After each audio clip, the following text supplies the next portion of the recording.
Dear students of class 5, Assalamu alaikum. This is Hassan Ahmad, your computer teacher.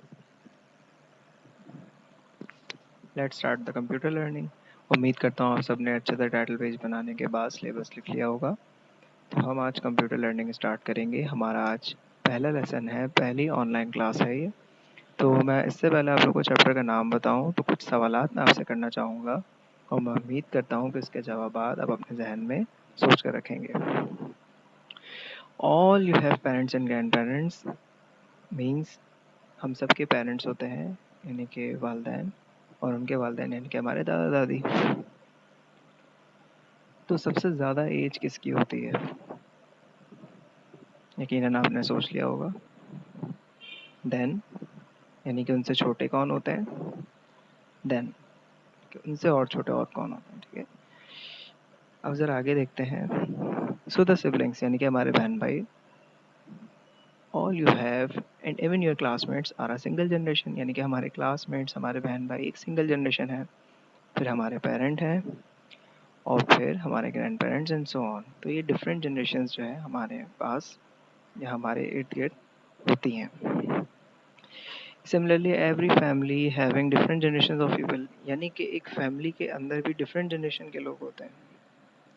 अब सवाल ये पैदा होता है कि हम जनरेशन्स के बारे में कंप्यूटर में क्यों पढ़ रहे हैं? क्योंकि हमारे चैप्टर का नाम है जनरेशन्स ऑफ कंप्यूटर। सो उम्मीद करता हूँ कि आपके पास अपनी अपनी किताबें होंगी। तो जल्दी से आप सब बुक का पेज नंबर 5 ओपन करें और जो इंट्रोडक्शन मैं रीड करूं उसे मेरे साथ आप लोग रीड करिएगा। In the previous class we have studied about the history of computers and how computers have evolved into the sophisticated machine that they are nowadays. Means हम पिछली क्लासेस में जो है कंप्यूटर की हिस्ट्री के हवाले से पढ़ चुके हैं और हमें पता है कि ये किस तरह से हमारी रोज़मर्रा की ज़िंदगी में इस्तेमाल होता है। ठीक है, आगे पढ़ेंगे। In this chapter, we will learn about the history of 5 generations of computer. मतलब हम इस चैप्टर में 1, 2, 3, 4, 5 यानी कि 5 जनरेशन्स के बारे में पढ़ेंगे जो कि कंप्यूटर की हैं। ओके, अब उम्मीद करता हूँ कि चैप्टर का जो इंट्रोडक्शन है वो आप लोगों को क्लियर होगा कि हम इसमें क्या पढ़ने वाले हैं। हम हिस्ट्री पढ़ेंगे 1 to 5 generations of computer. Okay students, let's have a look and read the generations of computer with me and listen the explanation carefully. अब जो जनरेशन ऑफ कंप्यूटर्स की डेफिनेशन मैं रीड करूँगा वो आपने मेरे साथ रीड करनी है और उसकी एक्सप्लेनेशन आपने ध्यान से सुनना है। Okay, let's start. Generations of computers. The generation refers to the advancement in the development process of a product यानी कि जो वर्ड जनरेशन है वो रेफर्स यानी कि बताता है हमें किसी भी चीज़ की जिद्दत या उसके डेवलपमेंट प्रोसेस यानी कि वो किस तरह से चेंज हो रही है या वो कोई भी प्रोडक्ट हो सकती है। इसी तरह सिमिलरली नेक्स्ट लाइन से पढ़ेंगे। Similarly a computer generation refers to the major technological advancement. अब यहाँ पर हमारे पास कंप्यूटर जनरेशन किस चीज़ को रेफ़र कर रहा है?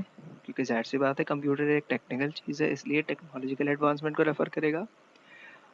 जिस that change the way a computer operates जो कि कंप्यूटर को ऑपरेट करने के तरीके को चेंज कर देता है।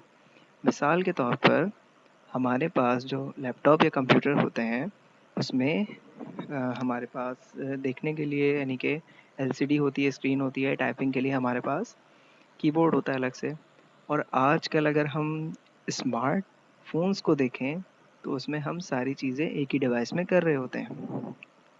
तो इस तरह से हमें फ़र्क पता चलता है कि इनको ऑपरेट यानी कि इनको यूज़ कैसे करना है। तो कंप्यूटर जनरेशन जो है वो हमारे वे ऑफ ऑपरेट यानी कि जिस तरह से हम कंप्यूटर को यूज़ करते हैं उसकी चेंजेस को शो करता है। ठीक है, अब आगे पढ़ेंगे। The computer has become smaller, cheaper, more powerful, more efficient and more reliable. अब कंप्यूटर जो है वो ज़ाहिर सी बात है वक्त के साथ साथ बहुत छोटा हो गया है, सस्ता भी हो गया है, ज़्यादा पावरफुल हो गया है और एफिशिएंटली वर्क करता है, यानी कि स्मार्टली वर्क करता है और बहुत ज़्यादा पायदार भी है। ठीक है, अब इसी पेज में हम नीचे देखेंगे कि जनरेशन के हवाले से एक तस्वीर दी हुई है जो कि मैं आप लोगों को पहले एक्सप्लेन कर चुका हूँ। उम्मीद करता हूँ कंप्यूटर जनरेशन्स का आपका कॉन्सेप्ट क्लियर हो गया होगा। और बिल्कुल लास्ट में हमारे पास 6 इमेजेस हैं, एक फ्लो डायग्राम जिसमें एरोज़ बने हुए, वो आपको शो कर रही है कि कंप्यूटर पहले कितने बड़े थे, फिर इससे थोड़े छोटे हुए, फिर और स्मार्ट, फिर यानी कि नोटबुक, लैपटॉप, टैबलेट पीसी और स्मार्टफोन। तो इस तरह से आपको अंदाज़ा हो रहा होगा कि कंप्यूटर कि प्रीवियस जनरेशन्स में वो कैसा था और करंट जनरेशन में कंप्यूटर किस तरीके का है। ओके स्टूडेंट्स, अब असेसमेंट टाइम है हमारा। हम इसमें क्या करने वाले हैं, हम कॉपी में अपना काम किस तरीके से करेंगे। तो सबसे पहले आपने सिलेबस के बाद वाले पेज में आंसर द फॉलोइंग क्वेश्चन लिखना है और ये सवाल आपने एज इट इज़ अपनी कॉपी में लिख लेना है। Define the term generations of computer, सवाल का एक पार्ट ये है। How many generations of computer are there, और दूसरा पार्ट सवाल का ये है। अब मैं आप लोगों को इसका जवाब मार्क करूँगा, आप मेरे साथ साथ इसको पेंसिल से मार्क करेंगे और उसके बाद आपका होमवर्क ये होगा कि आपने सवाल का जवाब अपनी कॉपी में लिखना होगा। अ कंप्यूटर सेकेंड लाइन में लिखा हुआ है जहाँ से a computer generation refers to the major technological advancement that change the way a computer operates. The computer has become smaller, cheaper, more powerful, more efficient and reliable. यहाँ तक हमारा सवाल का पहला पार्ट कंप्लीट होता है जिसमें define the term generations of computer लिखा। फिर सेकंड पार्ट हमारा how many generations of computer are there. तो रिलायबल के बाद, यानी कि बुक में जो लिखा हुआ है रिलायबल के बाद नेक्स्ट लाइन में आप लिखेंगे there are 5 generations of computers. इस तरह से आपका सवाल का जवाब कंप्लीट हो गया होगा। उम्मीद करता हूँ कि आपको generations of computers topic clear होगा, कॉन्सेप्ट आपका बिल्कुल क्लियर होगा। कोई भी किसी भी चीज़ में आपको प्रॉब्लम है आप मुझे पर्सनली मैसेज कर सकते हैं। 9 to 1 मैं आपको इंशाल्लाह ज़रूर इसका जवाब दूँगा। So thanks for the listening. अल्लाह हाफ़िज़।